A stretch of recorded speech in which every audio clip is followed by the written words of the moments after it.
it's a tragedy what's happening.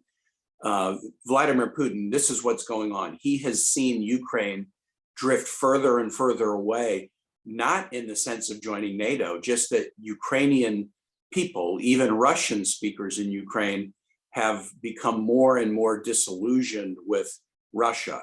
In particular, the areas of Donetsk and Luhansk, which were dominated by Russia after the 2014 invasion, these were thriving communities that are now sort of grim Stalin-esque basket cases where there's little opportunity. And others in Ukraine have seen that, even in parts of eastern Ukraine very near Donetsk that are not part of this so-called People's Republic. They've seen a proud city really worn down in a grim way, and they don't want any part of it.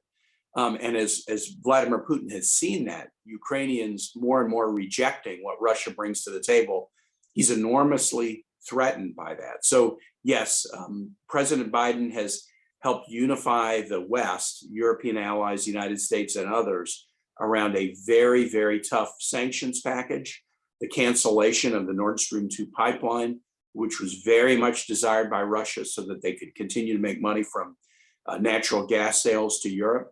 But I still think there's more that we can do. And even though the president has the ability to do much on his own, I think it would send a very, very powerful message if Democrats and Republicans in both houses of Congress will embrace a very robust sanctions regime in tandem with our allies. We won't call it the insurgency, we're going to call it the Ukrainian government, because just because Putin is invading Ukraine does not mean that Putin is now the government of Ukraine. So providing military assistance to the government of Ukraine to resist this invasion, that is something that we can do at their invitation, and we are likely to do.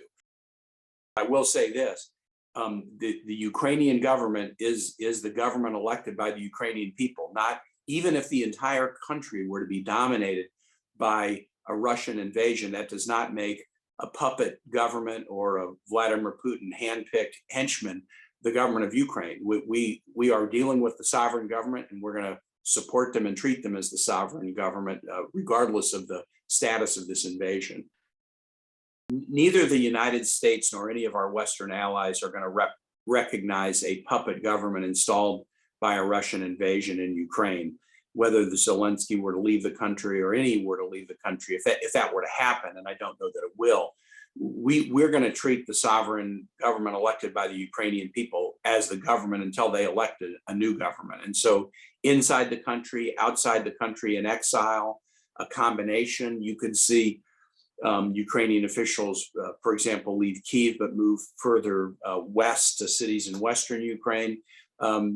We're not going to allow an illegal invasion to supplant in the eyes of the world and the eyes of international law. We're not going to allow an illegal invasion to supplant the sovereign government that was elected by the Ukrainian people.